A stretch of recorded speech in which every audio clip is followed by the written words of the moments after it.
જય સ્વામિનારાયણ. પેલું પદ છે એ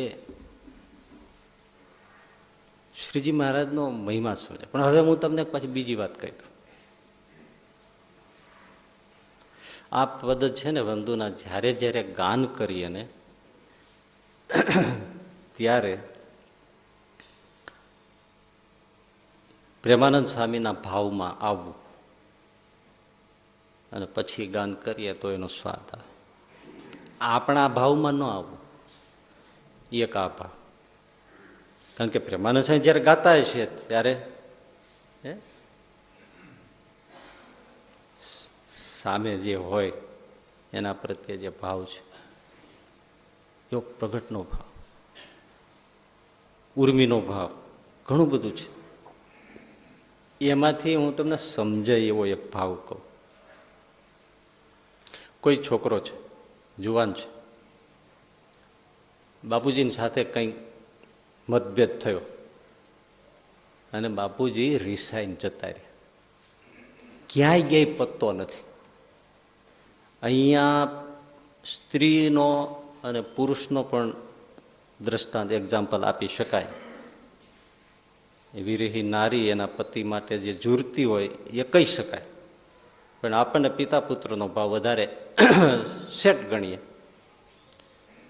તો એ બાપ જતો રહ્યો હોય પછી હવે ગમે ત્યાં ખોળે ક્યાંય જડે નહીં અને પછી છોકરાને પસ્તાવો થાય અને એ એના બાપને સંભાળે અને વિનવણી કરે કે જ્યાં હોય ત્યાંથી આવો, પછી અમારી ભૂલ છે, આમ છે, તેમ છે. પછી એના બાપુજીના બધા સ્વભાવને એને જે કંઈ મદદ કરી હોય, ઉપકારો હોય, એની સમાજમાં શાખ હોય, આબરૂ હોય, એની બોલવું, એનું ચાલવું, એનું ટીકા, કંઈક સલાહ આપવી, આ બધું જે એને યાદ આવે પછી કે બાપો હતો તો આ બધું થતું હતું. નાની વાતમાં રિસાઈને વી આવી ગયા છે. હવે એને વિનવણી માટે એ જે કરતા હોય, જેમ કે અલિયા ખાચરને છેલ્લે છેલ્લે સુધી મહારાજ સદામ પધારવાના થયા, મુક્તાન સ્વામી ગયા તો આવ્યા જ નહીં. અને જેવો શ્રીજી મહારાજ દેહોત્સર કર્યો, અગ્નિ સંસ્કાર થઈ ગયો અને બીજે દિવસે એ માથા પછાડતા અલિયા ખાચર જિંજાબદથી ગઢપુર આવ્યા. અને પછી જ્યાં જોવો ત્યાં લીંબ વૃક્ષ, દાદાના દરબારના ઓરડા, માથા પછાડ, સંતોના પગમાં માથા પછાડ કે હવે રહેવાતું નથી. સહજાનંદ સ્વામી વિના ઘડી રહ્યો ન જાય. એ બસ કીર્તન પોતાની રીતે ગાયા રાખે, કડીઓ જોડ્યા કરે અને રડ્યા કરે. એ પછી એની વેદના અત્યંત કરુણ હતી અલૈયા ખાચરની. હવે એ બધું પછી એને કેવું યાદ આવે કે મને કેવા જમાડતા, આવો બાપુ આવો, હે આમ આજાન ભુજા ઊંચી કરીને કહેતા આવો બાપુ બેસો, શું જમશો, હે અને અલિયા બાપુનું માન રાખતા, લ્યો બાપુ આ પોશાક પહેરો, બાપુ તમે ક્યાં જઈ આવ્યા, હે એ મીઠા વેણ આ તે બધું પછી સાંભળે ને એને હવે હવે ક્યાં ખોળવાય એમ. અને ઘણું એને કેવું છે પણ હવે ક્યાં કે એ જે ભાવ છે ને એ ભાવથી તમે આ પદ ગાઓ ને ત્યારે એમાં ધાર આવે, રસ આવે. જેમ શેરડી હોય થોડી દેશી પોચી અને એને આમ સેજ નીચો હોય ને કેમ રસની ધાર છૂટ, એમ રસની ધાર આવે.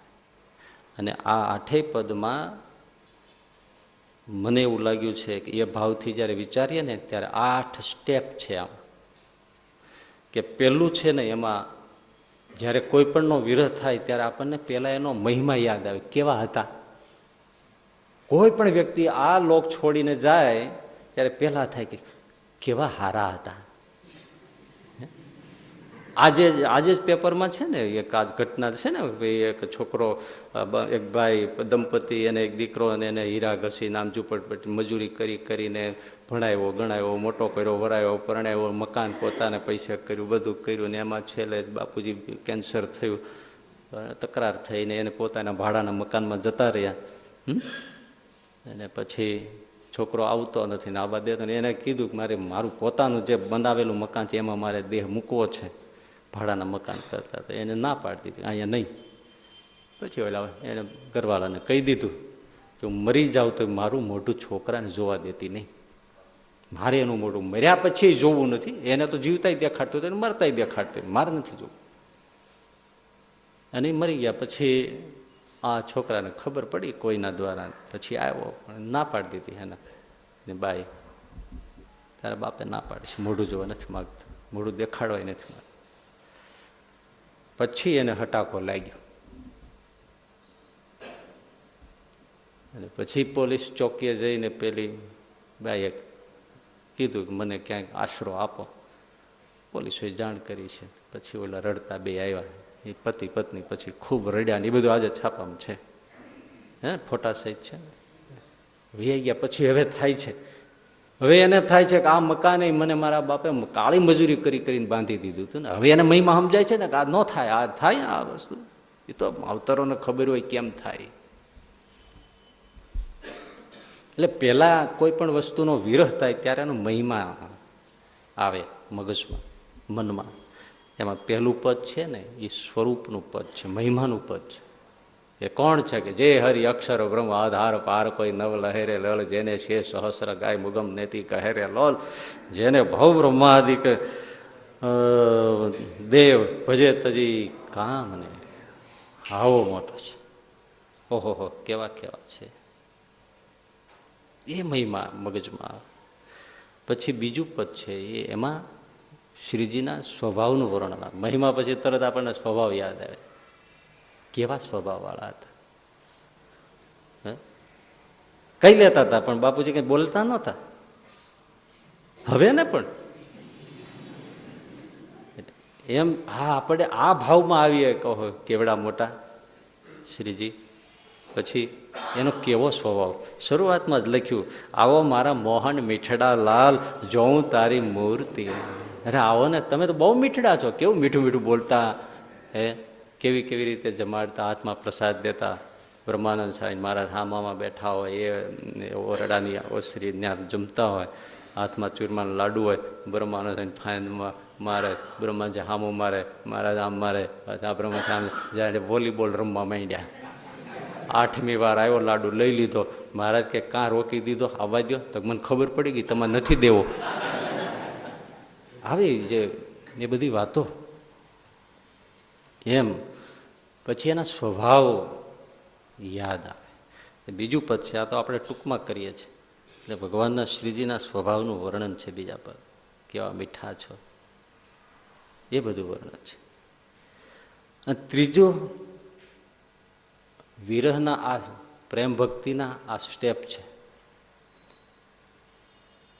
હવે થોડો ભાવ આપણે જો ગોપી ભાવનું અહીંથી વિચારીએ તો પહેલામાં મહિમા આવે, બીજામાં એના સ્વભાવનું આકર્ષણ થાય. ગોપી ભાવમાં સમજાય છે ને વાત?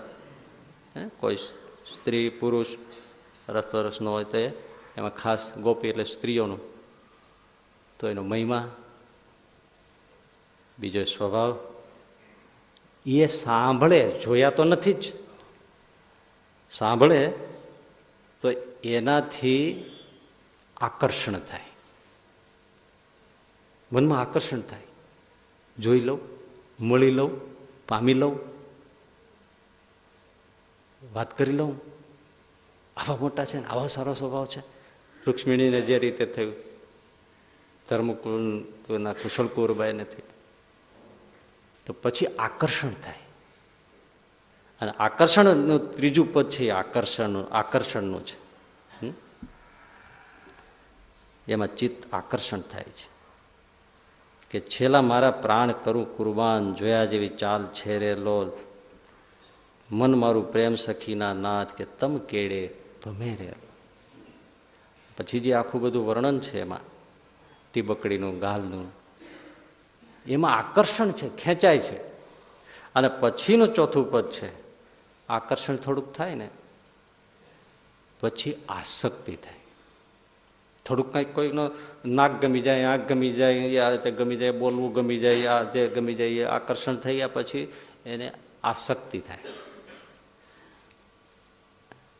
પછી શું થાય આસક્તિમાં? રસિયા જોઈ રૂપાળી કોટ, રૂડી રેખા વળી રેલોલ, વાલા મારું મનડું મળવા જાય, કે ચિતડું જાય ચડી રહ્યું. આખા પદમાં પછી એ છે. હવે એને આસક્તિ થાય છે. આ ભગવદ પ્રેમની આ એક એક પછી પગથિયા છે. પેલા મહિમા સમજવો, કારણ કે મહિમા ગમે તો જો ફરીથી કહી દઉં, આજના ઉદ્યોગપતિ અબજો કરોડો ડોલર્સના ધણી હોય, મહિમા જાણીએ જ છે ને. આપણા દેશમાં જે છે, આપણે અત્યારે રાતે આ વંદુમાં નામ ક્યાં લેવાય એવાના, પણ એ બધા સમજી ગયા ને, લખો કરોડોપતિ. આપણે મહિમા જાણીએ છીએ ને ઉદ્યોગપતિના, ગુજરાતના હોય, બીજી હોય, ત્રીજા, આખા દેશના ઉદ્યોગપતિના જાણો છો ને મહિમા. આપણને શું ફાયદો? એનો સ્વભાવ જો આપણને કંઈક દેવાનો હોય તો આપણને ફાયદો. એમ ભગવાને મોટા હોય તો એના ઘરના.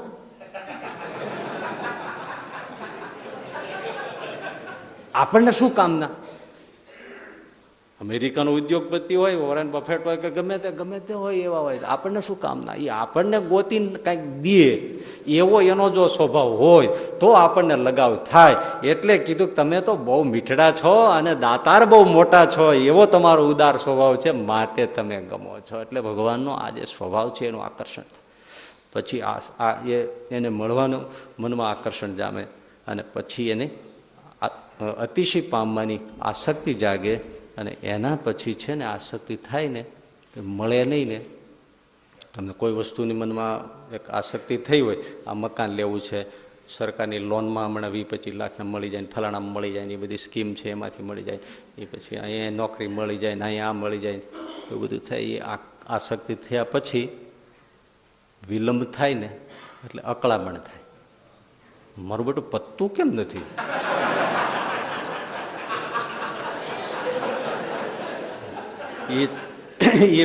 આ પાંચમું પદ છે ને, એ આકુળતાનું પદ છે. જો એમાં લખ્યું છે, વાલા તારા ઉરમાં અનુપમ છાપ જોવાને જીવ આકળ. એ આકુળતા થાય છે. હવે બાપુ નથી રહેવાતો. વાલા મારે હૈડી હરખનામાં જાણું છે, હમણાં મળો રે. મને એમ થાય છે, પણ મારું આમ છેટું કેમ થતું જાય છે? એટલે આકળો થાય છે. અને એ આકુળતાનું પદ છે. અને છઠ્ઠું પદ છે એ પછી વિનંતીનું, આમંત્રણનું, નિમંત્રણનું એનું પદ છે. એ ત્યારે જ વાપરે છે એ છઠ્ઠા પદમાં, આવો મારે મંદિર જીવન પ્રાણ હસીને બોલાવતા. એ ઇન્વિટેશન થઈ ગયું, આમંત્રણ, નિમંત્રણ. હવે એ વિનંતી, તમે આવો ને, તમે ક્યાં છો, આવો આવો. અને સાતમામાં પછી માનસિક રીતે ને સામીપ્ય થઈ જાય છે. જેને મળ્યા છે ને એમ. તો વાલા તારી રૂપ અનુપમ નાથ, ઉદર શોભા ઘણી રે લોલ, ત્રિવળી જોવું સુંદર છેલ, આવો ને ઓરા આમ ભણે. હવે એને બધું પ્રેમ સખીને તમે જુઓ, વાલા તારે નાભી નવતમરું, 5 ગાઉ ઉપર કઈ નાભી ન દેખાય ને. નાભી એટલે કે ત્રિવળી જેવી છે. નજીક આવો, તમારી નાભી એ તો બહુ ઊંડી, ગોળ, ગંભીર છે, પણ મનમાં સામીપ્યનું શું? કટિલંગ જોઈને જાદરાય, મનરંગ ચોળ છેરેલો, વાલા તારી જંગા જુગલની શોભા, મનમાં જોઈ રહું રેલો. મનમાં જો મનમાં જોઈ રહું રેલ, વાલા નિત્ય નિરખું પિંડીનું પાણી, કોઈને નહીં કહું રેલો. વાલા તારા ચરણ કમળનું ધ્યાન મનમાં આવ્યું, ધરું હતી હેત મારેલો. આવો વાલા પ્રેમ સખીના નાથ, રાખું મારા ચિત્ત મારેલો. બધું જ ગોપ્ય, પણ બધું મનમાં સામીપ્યનું સુખ લે છે. અને 8મું પદ એ મિલનનું પદ છે. મળે કેમ ખબર પડી ગઈ? વાલા તારા જુગલ ચરણ રસરૂપ, વખાણું વાલ મારે લોલ, વાલા અતિ કોમળ. અડ્યા વગર કેમ ખબર પડે?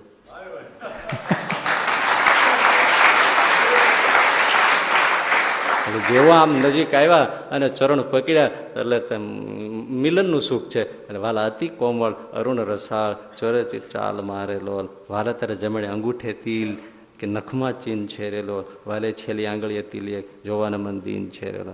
વાલા તારા નખની અરુણતા જોઈ શશી કળા ક્ષીણ છેરેલો, વાલાએ રસચોર ચકોર જે ભક્ત જોવાને પ્રવીણ છેરેલો. વાલા તારી ઉર્ધ્વ રેખામાં ચિત્ત રહો કરી વાસ ને રેલો, માગે પ્રેમ સગી કર જોડી, દેજો દાન દાસ ને. આ 8 પગથિયા છે. એટલે આવા વિરહ ભાવથી, ગોપી ભાવથી અને પુત્ર બાપને મળવા જમતો હોય એવા ભાવથી જ્યારે પદોનું ગાન થાય ત્યારે અવશ્ય આપણને એ દિવ્યાનુભૂતિ થાય ને થાય. એવા આ સરસ પદો છે.